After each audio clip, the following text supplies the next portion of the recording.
Alright, so in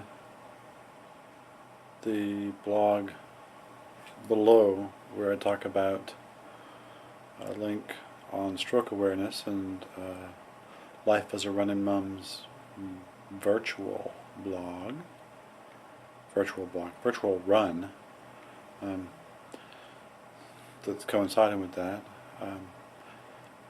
On her page, it's got the first part of my story, stroke number 1.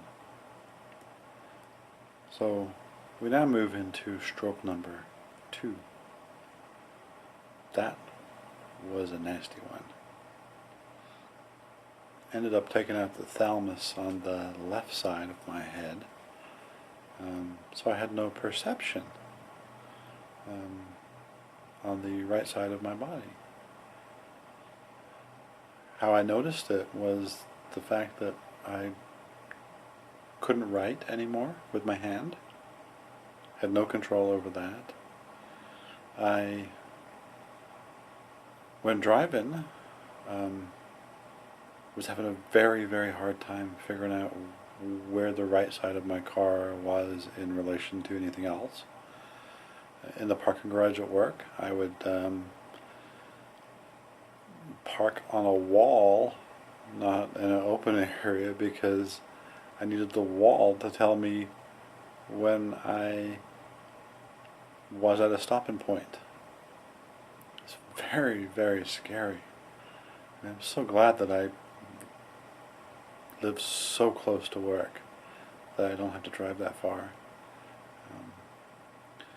But the stroke actually probably happened on March 3rd of 2009 is my best estimate, because that's when I went to see the doctor. Still thinking it was some type of sinus infection. So I'm given more steroids and something. I don't even remember what I was given back then.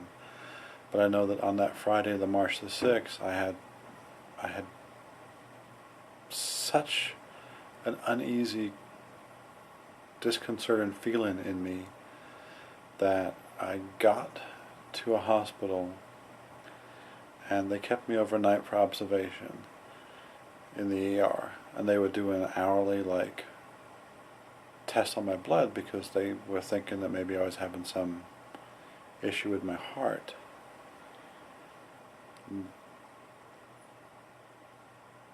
What happened in retrospect is that the blockage in my brain was causing an enzyme because the blood flow was backing up into my heart. So this enzyme is one that's also consistent with heart attacks. So at some point in the morning when they were getting ready to discharge me, they did one last blood test, and the next thing I know, I'm being told that they have to stick a catheter in me because something is failing in my heart. There's a blockage somewhere. And I thought I was done with. I mean, it was, for me, it was a horrifying experience. And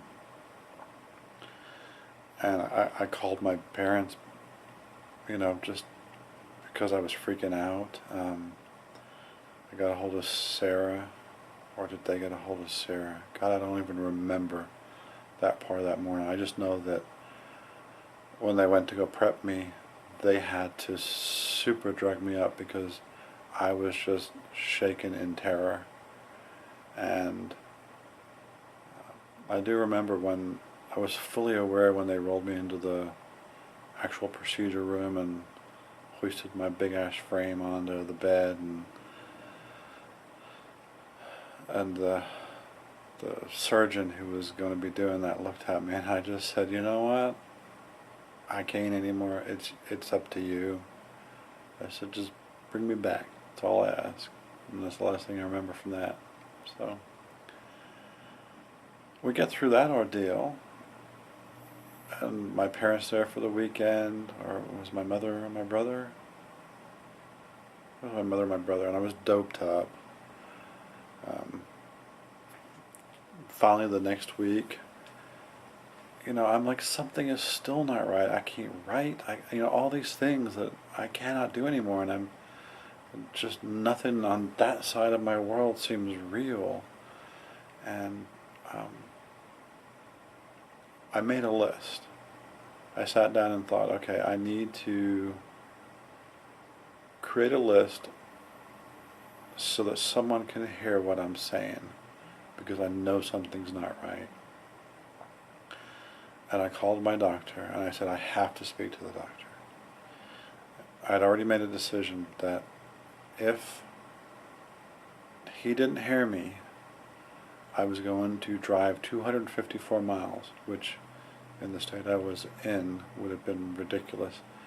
But to where my old doctor, when I lived with my parents growing up, was, because he would listen to me. And I started to rattle off all these things to my doctor, and he's like, stop, we need to get an MRI. I think you had a stroke. And I'm like, thank God, as terrifying as that was, to have had someone actually hear me. So when it had a stroke, when it had an MRI, and confirmed that I had a stroke, but they wouldn't say that until I saw a neurologist. I remember I had seen the pictures. I had the big envelope with the film in it, and I go to my neurologist's office, and so I give him the film beforehand, and when I finally get back there to see him, it's one of those neurologists where you may sit in the waiting room for 3 hours, but he schedules one patient at a time. Love it. And he spends as much time with you as you need to understand what it is that he needs you to understand, which I think is awesome. I do not mind waiting 3 minutes. 3 hours. I'm so discombobulated today, can you tell? 3 hours to talk to someone. And the very first thing he said to me was, wow, you had a couple of strokes. I had been told that I had like one stroke. And he's the one that figured out I had the TIA, or the smaller stroke, still a stroke, beforehand from some residual markers that were still there. As well as the thalamus, which was kind of just a white blob where it should have been kind of opaque like the rest of me in those little MRI pictures. So now I'm on medicine, trying to lose more weight, because I lost a bunch and then plateaued for a couple of years, and now I need to lose more, and that's where I am. And I have these days, especially when I'm tired, where I am so, as I used the word earlier on, discombobulated. It just, my mind gets obfuscated, and it's just like, whew. I think I'm saying one thing, I'm saying another. I accidentally emailed our CFO this morning when I was supposed to be emailing someone on our level 2 desk, and whoops, both have the same first name. I did not check the second name that auto-filled in. Boy, talk about embarrassing. So, but I'm here. The reality of another stroke in my future is very high. But I'm working on everything that I can to make the reality of another stroke be somewhere so far out in the future that it's a non-issue in my life and world right now. So that's me. That's where I am. You're going to have stroke 1 and stroke 2. Stroke 1 is in word form. Go read it in a link down below, or maybe I'll put it, who knows, but it's down there below. You can also go to my old blog, Repair, Learn, and Live, which is the story of stroke on up to when I started this blog. And that's it. So there's my story. Ask me questions. I'll try and answer. Talk to you later. Bye.